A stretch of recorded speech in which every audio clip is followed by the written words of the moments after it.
Good afternoon students.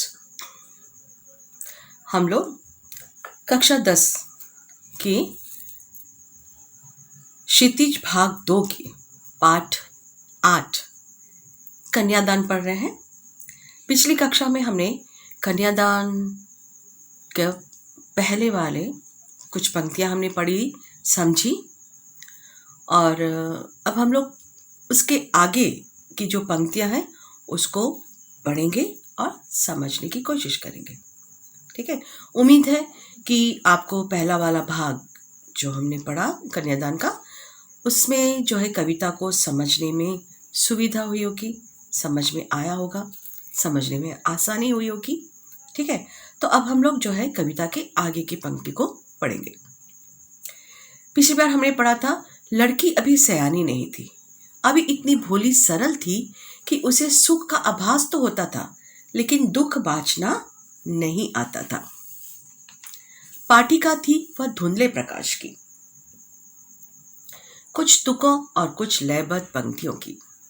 यहाँ पर जो है कवि कह रहे हैं कि जो लड़की का विवाह हो रहा है तो माँ जो है बेटी का कन्यादान कर रही है, तो उस समय जो है माँ के मन में दुख का अनुभव हो रहा है, माँ को जो है दुख का अनुभव हो रहा है। वो कितना प्रमाणित है, कितना सच है, क्योंकि बेटी को विवाह में दान में देते समय माँ के हृदय में जो पीड़ा होती है वो केवल माँ ही जानती है ना।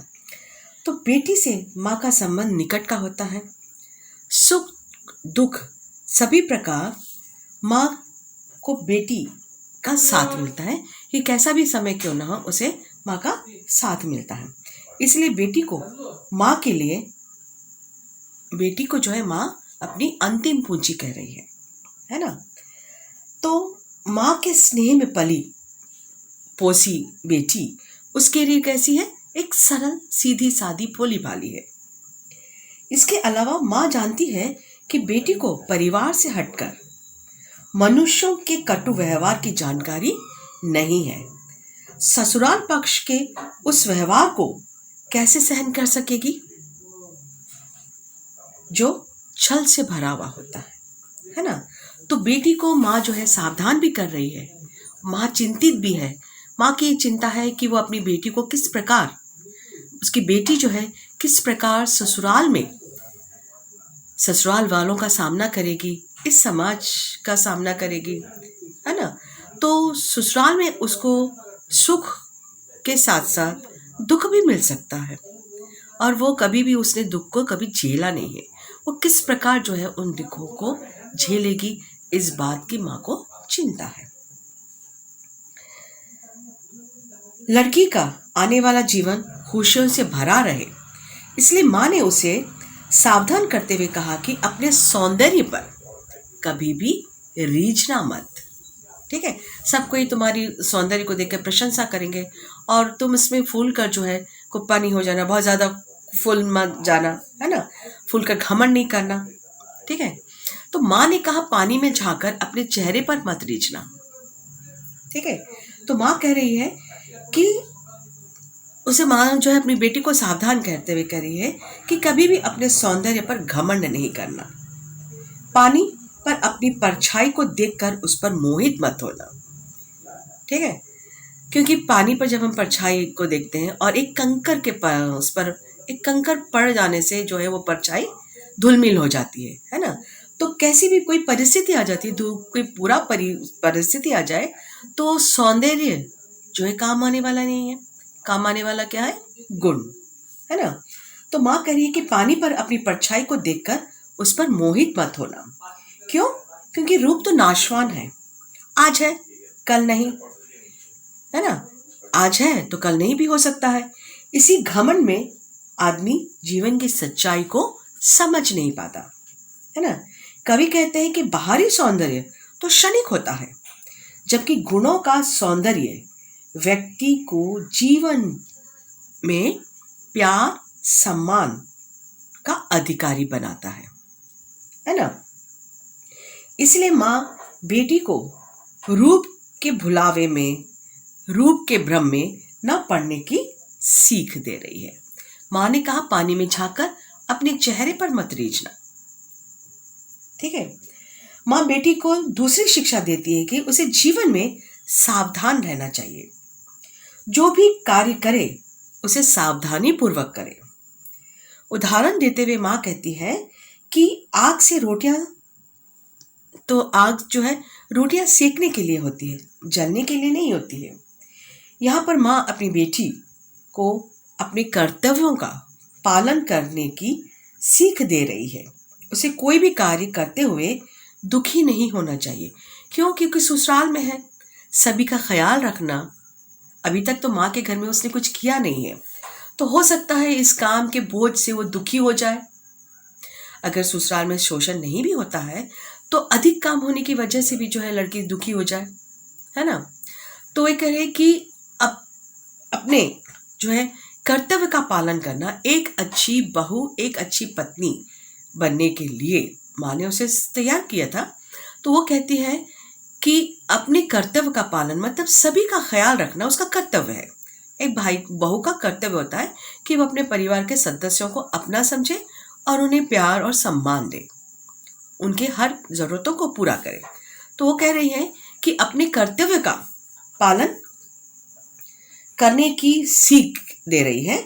उसे कोई भी कार्य करते हुए दुखी नहीं होना चाहिए। माँ का कहना है कि जीवन में सुख और दुख दोनों आते हैं, पर दुखों से घबराना नहीं चाहिए। माँ कहती है कि ऐसा कोई कार्य नहीं करना चाहिए जिसे स्वयं को आग में जलाकर आत्महत्या करना पड़े। मतलब उसे जो है सावधान रहना चाहिए जीवन में। ठीक है। और ऐसा कोई कार्य नहीं करना चाहिए, उसे हारना नहीं चाहिए, परिस्थिति का डटकर सामना करना चाहिए। हार कर आत्महत्या नहीं करते। क्यों? आत्महत्या कौन करते हैं? जो कायर होते हैं, है ना। जो स्त्री साहसी होती है, हर परिस्थिति से डटकर मुकाबला करने की जिसमें ताकत होती है, वो परिस्थिति से सामना करते हैं। ये नहीं कि परिस्थिति से हार कर आत्महत्या कर लेते हैं। कई बार ऐसा भी होता है कि लड़की को इतना मजबूर कर दिया जाता है, उस पर इतना शोषण किया जाता है, उस पर इतने ताने मारे जाते हैं कि वो उस तानों को सह नहीं सकती है और वो आत्महत्या करती है। और कई बार ऐसा भी होता है कि ससुराल वाले जो है वो लड़की को ही जला देते हैं। बहुत सारे हम लोगों ने सुने हैं कि दहेज की मांग पूरी ना होने पर ससुराल वाले जो है लड़की को जला देते हैं, है ना। तो इसीलिए जो है कवि ऋतुराज जी कह रहे हैं कि ये जो है परिस्थिति से हारना नहीं चाहिए, परिस्थिति से घबराना नहीं चाहिए और डट कर सामना करना चाहिए। ठीक है।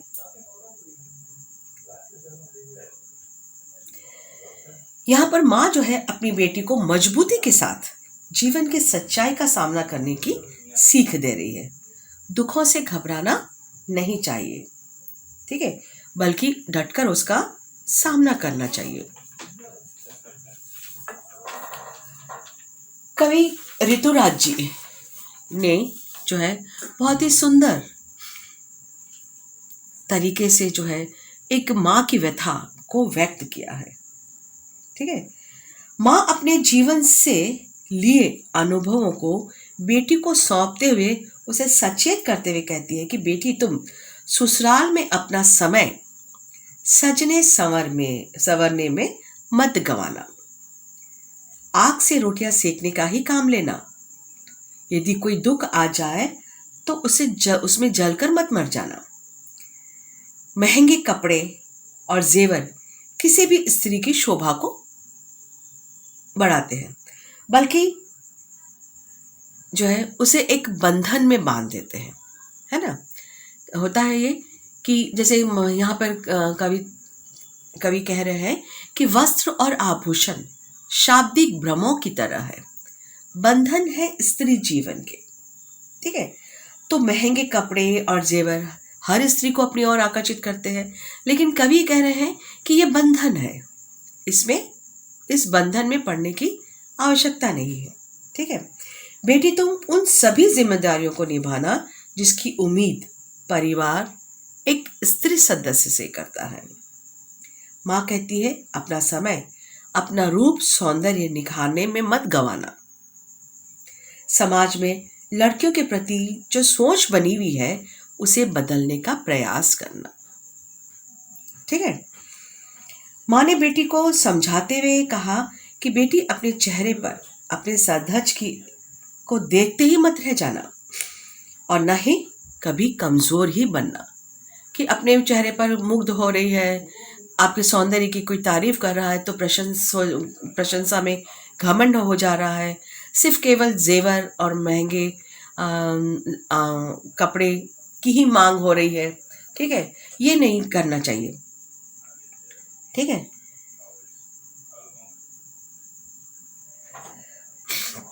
कवि कहते हैं कि ये जो है वस्त्र और आभूषण जो है शाब्दिक भ्रमों की तरह है, ये शब्दों का जाल है। ठीक है इस जाल में जो है पढ़कर इस जाल में जो है अपने आप को उलझाना नहीं चाहिए। ठीक है वस्त्र और आभूषण शाब्दिक भ्रम जाल है और जो है उसे कभी भी जो है इस शब्द जाल में पड़ना नहीं चाहिए। ठीक है कवि कहते कि बंधन है स्त्री जीवन के। क्या क्या स्त्री जीवन के बंधन है? ये वस्त्र और आभूषण। ठीक है कपड़े और गहने को ही स्त्रियों का बंधन कहा जाता है। जब इसे महत्व दिया जाता है तो लालच बढ़ने लगता है, इनके न मिलने पर दुख होने लगता है। कपड़े गहनों में ही सुख ढूंढने वाला उसकी सच्चाई को नहीं समझ पाता है। जो शब्दों के भ्रम जाल में फंस उसके अर्थ की गहराई को नहीं समझ पाता। जिस तरह से शब्दों के भ्रम जाल को समझना कठिन होता है, उसी तरह से इन कपड़ों और गहनों के मोह जाल को समझना भी कठिन है। ये जीवन के बंधन है। ठीक है स्त्री जीवन के बंधन है ये। माँ कहती है बेटी को समझाते हुए कहती है कि लड़की की तरह रहना। ठीक है माँ ने कहा लड़की होना पर लड़की जैसी दिखाई मत देना। ठीक है माँ अपनी बेटी को समझाते हुए कहती है कि लड़की की तरह रहना यानी तुम्हारे भीतर ममता, प्यार, आत्मविश्वास, अपनत्व, बड़ों के प्रति आदर और सेवा का भाव होना चाहिए। माँ उसे लड़की जैसी दिखाई न देने के लिए कह रही है। क्यों? क्योंकि समाज में स्त्री की छवि शोषित, कमजोर के रूप में है। माँ कहती है तुम्हें इन सब से ऊपर उठना है, कठिन परिस्थिति में डटकर जो है इसका सामना करना। लड़की के जो भी गुण होते हैं, लड़की में कोमलता होती है, ममता होती है, ममत्व होता है, प्यार होता है। ठीक है ये सारे गुण होने चाहिए, लेकिन अगर परिस्थिति कठिन हो तो उन परिस्थितियों का डटकर सामना करने की भी ताकत होनी चाहिए। कभी भी इन परिस्थितियों से घबराकर जो है आत्महत्या नहीं करनी चाहिए। आ रहा समझ में?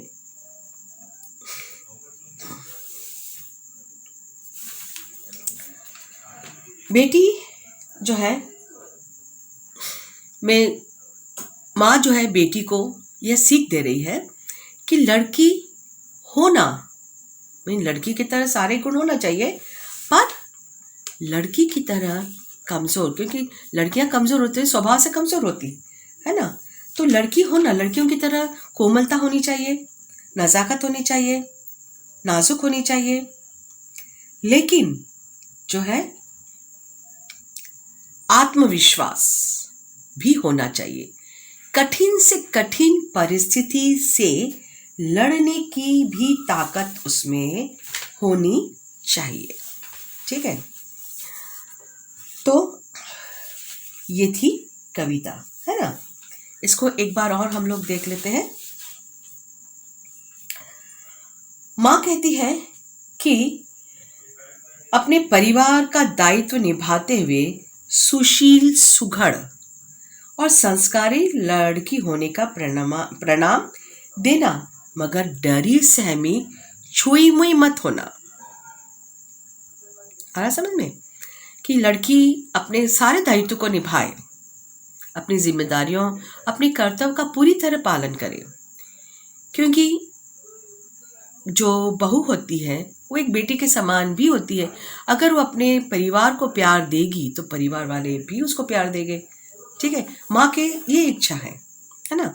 तो माँ कह रही है कि डरी सहमी छुई मीसी नहीं रहना, अपने कर्तव्य का पालन करना, कभी भी किसी के साथ दुर्व्यवहार या बदतमीजी नहीं करना, डरी सहमी रहना, किसी अन्याय का विरोध करना, निर्दोष होते हुए भी चुपचाप किसी के दुर्व्यवहार का विरोध न करना, बात बात पर रोना, अपना सारा समय, सारी शक्ति चूल्हे में झोंक देना, अपने लिए नहीं सोचना, लड़की जैसी दिखने को मना किया है।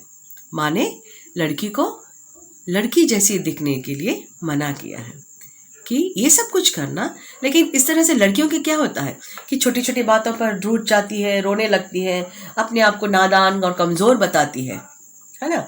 और इसका परिणाम क्या होता है, किसी के दुर्व्यवहार का वो मुंह तोड़ जवाब नहीं देती है।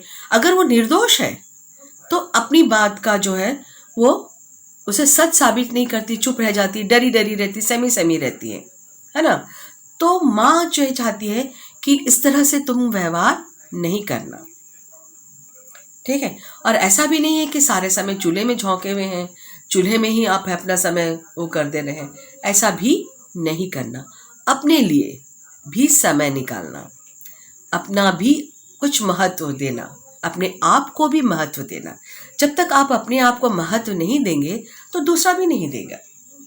ठीक है, तो इसलिए जो है माँ कर रही है कि लड़कियों में क्या होता है, ठीक है, वो किसी चीज़ का विरोध नहीं करती है, निर्दोष रहते हुए भी चुप रहती है।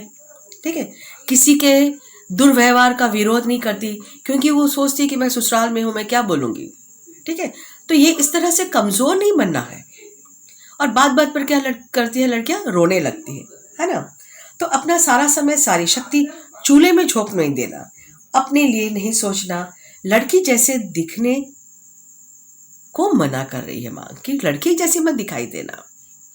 ठीक है, उसमें आत्मविश्वास होना और अपने ऊपर किए गए अत्याचार का डटकर सामना करने की उसमें ताकत होनी चाहिए। ठीक है, इसलिए माँ नहीं चाहती कि जिसको उसने आत्मसम्मान से जीने का हुनर सिखाया है वो ऐसी लड़की की तरह दिखाई दे। माँ चाहती है कि उसकी बेटी लड़की जैसी हो, पर विरोध करने, अपने आत्मसम्मान की रक्षा करना भी उसे आना चाहिए। अपनी आवाज बुलंद कर अपने ऊपर होने वाले शोषण, अत्याचार और शोषण का विरोध करना भी उसे आना चाहिए। ठीक है, तो कवि ने यहाँ पर बहुत ही सुंदर और बहुत ही एक ही पंक्ति में जो है उसने यहाँ पर कहा है कि माँ ने कहा है लड़की होना पर लड़की जैसी दिखाई मत देना। ठीक है, बहुत ही सुंदर पंक्ति है ये। और माँ चाहती है कि लड़की पूरे आत्मविश्वास के साथ, ठीक है, आत्मसम्मान के साथ जिए। ठीक है, तो ये थी कन्यादान कविता में माँ की सीख।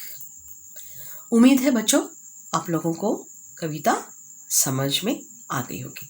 ठीक है, तो अगली कक्षा में हम लोग जो है इसके कुछ प्रश्न उत्तर को देखेंगे, उसको समझने की कोशिश करेंगे। ठीक है, तो तब तक के लिए धन्यवाद।